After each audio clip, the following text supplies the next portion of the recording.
अस्सलाम वालेकुम रहमतुल्लाहि व बरकातुहू। कैसे हैं भाई?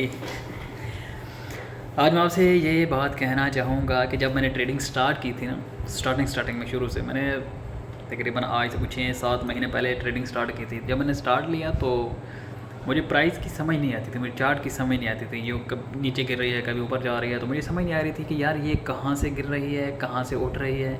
इन चीज़ों को समझने के लिए मैं यूट्यूब वगैरह आगे पीछे बहुत सारे वीडियोस देखने की कोशिश करता था, लेकिन फिर भी मेरी समझ इतना खास नहीं आता था। फिर मेरे कज़न थे हज़रत बहादुर साहब, तो बहादुर साहब से बात करता था तो वो मुझे कुछ ना कुछ समझाते थे। कभी किसी का लिंक भेज देते थे, यार इसकी वीडियो देखो, कभी किसी का वो कोर्स भेज देते, यार ये कोर्स लो। तो वो कोर्सेज़ लेने के बाद भी लॉस पे लॉस ही हो रहा था। समझ नहीं आ रही थी यार ये हो क्या रहा है। मार्केट गिर जाती है, फिर अनएक्सपेक्टेड तौर पर उठ जाती है।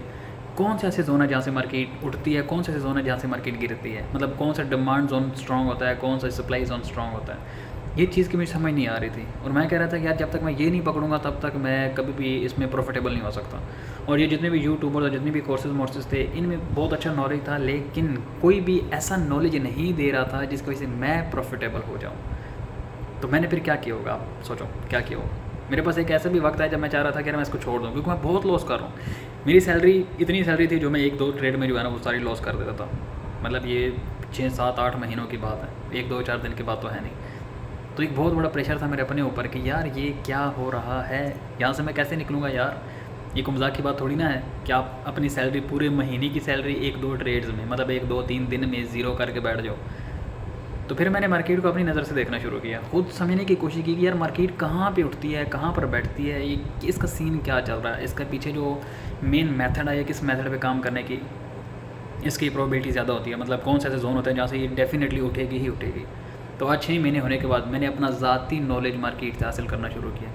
जो मैंने यूट्यूब वगैरह सीखा वो मैंने बेसिक चीज़ें सीखी कि यार यहाँ पर ये जोन्स होते हैं, ये ऐसी चीज़ें होती हैं जो वर्क करती हैं। फिर वो वर्क कहाँ पर करती हैं, कैसे करती हैं, क्यों करती हैं, ये फिर मैंने खुद सीखा और अभी तक मैं सीख रहा हूँ। अभी क्या नियत है मेरी, अभी मैं मार्केट से मैं आपको बताऊं कि मैंने 1-2 ट्रेड में, मतलब 1-2-4 घंटों में मैंने मार्केट से 60-70 हज़ार रुपये भी कमाए हैं। शायद मैं से ज़्यादा भी गया हूँ, लेकिन मुझे ये आइडिया है कि मैंने 60-70 हज़ार रुपये भी ईज़िली कमाए हैं 1-2 ट्रेड से 1-2-4 घंटों में। बात को समझ रहे हैं? मतलब आज मैं प्रॉफिटेबल नहीं हूँ, मैं नहीं कहता कि मैं प्रॉफिटेबल हूँ, अभी मैं थोड़ा सा लॉस में चल रहा हूँ, थोड़ा सा नहीं काफ़ी सारा लॉस में चल रहा हूँ। लेकिन अभी ये है कि मैं मार्केट को समझ रहा हूँ, मुझे अभी मार्केट की समझ है। मेरा भी पैसा मार्केट में मज़ीद लग रहा है, लेकिन मुझे मेच्योरिटी आ रही है ज़्यादा से ज़्यादा मेरे अंदर, क्योंकि मैंने कंसिस्टेंसी को नहीं छोड़ा।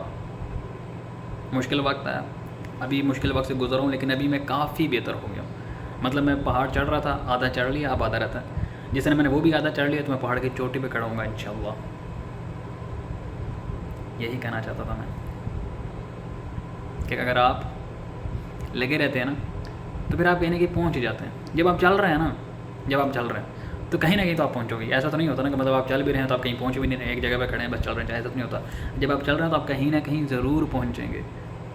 आपने अपना चलना नहीं छोड़ना, चलते रहना है, आपने हमेशा चलते रहना है। और दूसरी बात याद रखें, आप किसी के पीछे लग कर कभी भी कहीं नहीं पहुँच सकते।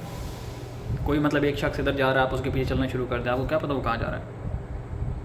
या मतलब एक शख्स है जो वाकई में जो आपकी सोच है, जो आपकी मंजिल है, उसकी तरफ बढ़ रहा है, और आप कहें यार मैं इसके पल्लू पकड़ के इसकी कामयाब हो जाऊँगा, तो नहीं हो पाओगे कभी भी।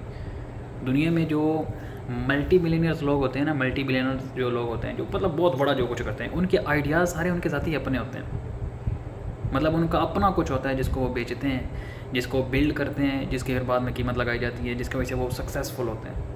आप किसी को कॉपी करके सक्सेसफुल नहीं बन सकते। तो इसलिए मैंने जब मार्केट में आया तो मेरे कज़न ने मुझे बहुत कहा कि नहीं यार ये जो लोगों की स्ट्रेटजी है, इन्होंने बहुत वर्क करके स्टडीज़ बनाई हुई है, तो ये तो मैंने कहा यार मैं किसी लकीर का फ़िक्र में ज़िंदगी में था भी नहीं और मैं कभी बनना भी नहीं चाहूँगा।